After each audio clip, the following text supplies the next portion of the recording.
Ayan, good morning guys! What's up? Kumusta? So, ayan, naka-apron ako. Kasi mag-feeling chef na naman tayo for today's video. So, for today's video guys, ay nagsulat talaga ako ng ingredients dito para hindi ko makakalimutan at tama yung mga ingredients na gagamitin natin.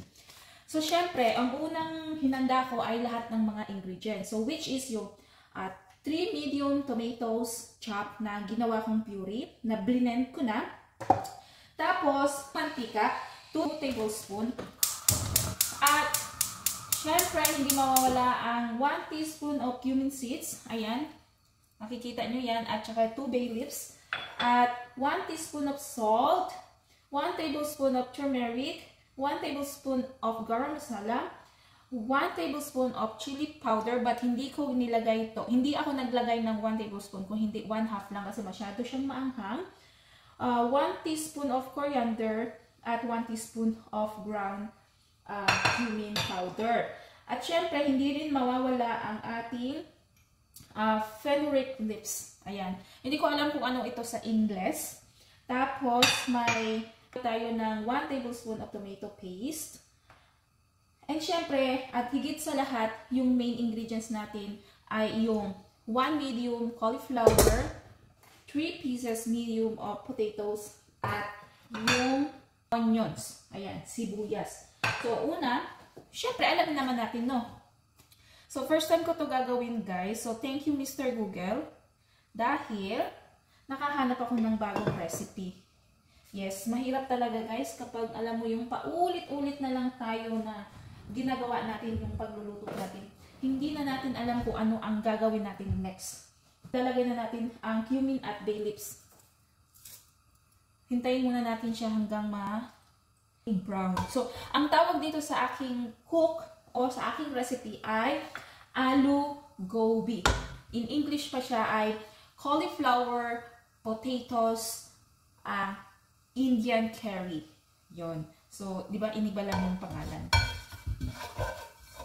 And then, after that, ilalagay na natin ang onion.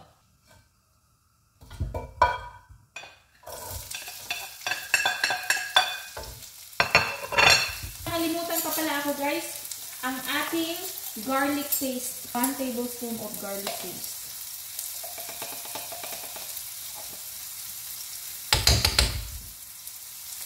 So, after 5 minutes, naging okay na yung luto natin yung onions, yung sibuyas. Ilalagay na natin lahat yung mga dry ingredients. Tapos, imekos-mekos lang yan. Make sure yung fire natin ay mahina.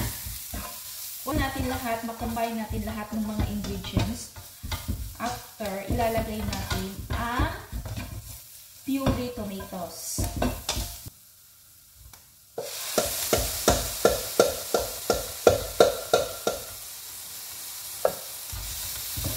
Iwanan natin siya 4 to 5 minutes para lumabas ang kanyang mantika.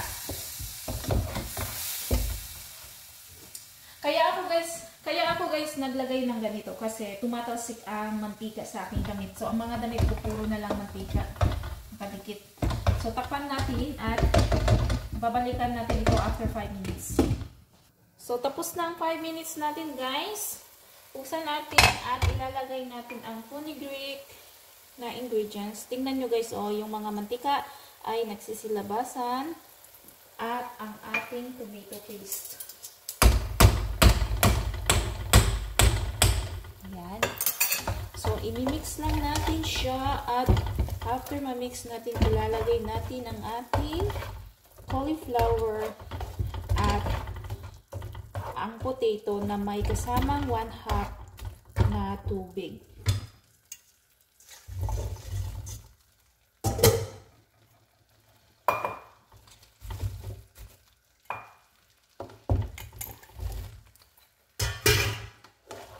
So, i-mix lang natin ng todong-todo.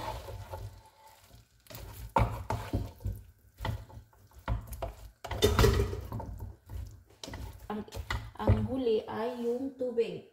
So, 1/2 cup.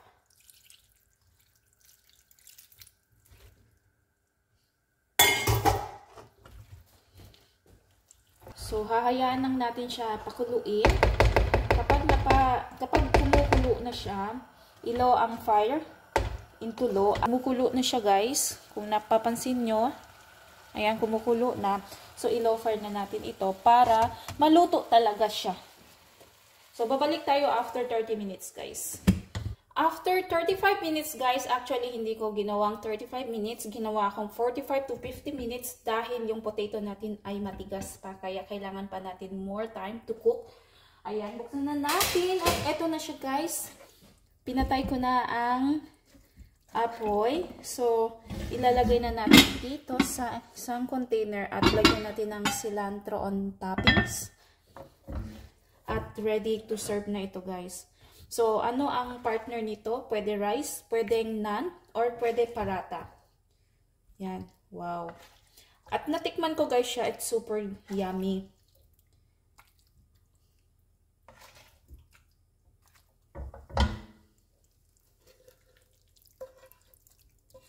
So creamy siya.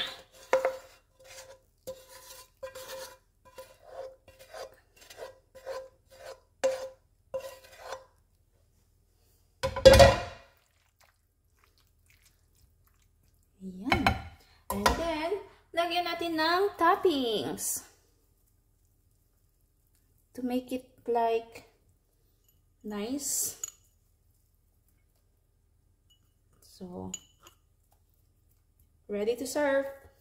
Thank you for watching, guys. See you next time. Bye!